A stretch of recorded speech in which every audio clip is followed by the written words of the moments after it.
the next morning, Oblio noticed that the rock under which they'd slept was in the shape of a giant pointing hand, and there was an inscription on its side which read, "Destination Point." So they set off in the direction indicated by the hand, and before long, they found themselves on a road which led them out of the pointless forest and on through the pointed hills and valleys, until finally they paused. And in the distance, they could see the spires and the steeples of the land of Point. Now, when the townspeople heard that Oblio and Arrow had returned, they ran out to the edge of town to give them a hero's welcome. For you see, not only were the people glad to see them, Oblio and Arrow were the first to have ever been to the pointless forest. But when word of Oblio's return reached the Count, he was so mad, he ran to the courtyard and he grabbed Oblio and he said, "What are you doing here? You are banished to the pointless forest!" And Oblio said, "But we went to the pointless forest, and not only that, but it's not pointless at all." "What?"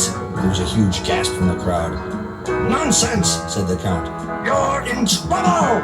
And just then, the king arrived and he said, "Not so fast, Count. What do you mean, not pointless, Oblio?" And Oblio said, "Well, it's just that we did go to the pointless forest, and it's not pointless at all. In fact, the trees pointed, no, from the crowd. And the leaves on all the branches pointed, no, from the crowd. In fact, even the branches pointed. And not only that, but everyone we met in the entire pointless forest had a point. And it's just that, well, it's just like here. And we figured that since everything has a point, then I must have one too."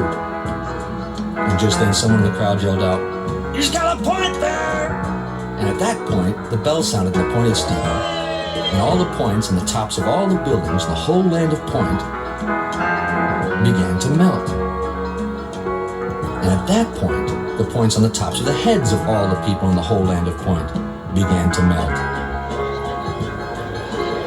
All that is except the Count's. He's just sort of flopped over on its side, and he split, presumably for the pointless forest. But before he did, he reached over and he grabbed Oblio, and he pulled off his cap. And you know what? There on the top of Oblio's head was a point. Well, that's about it. That's the end of the story. And it's also the end of the album.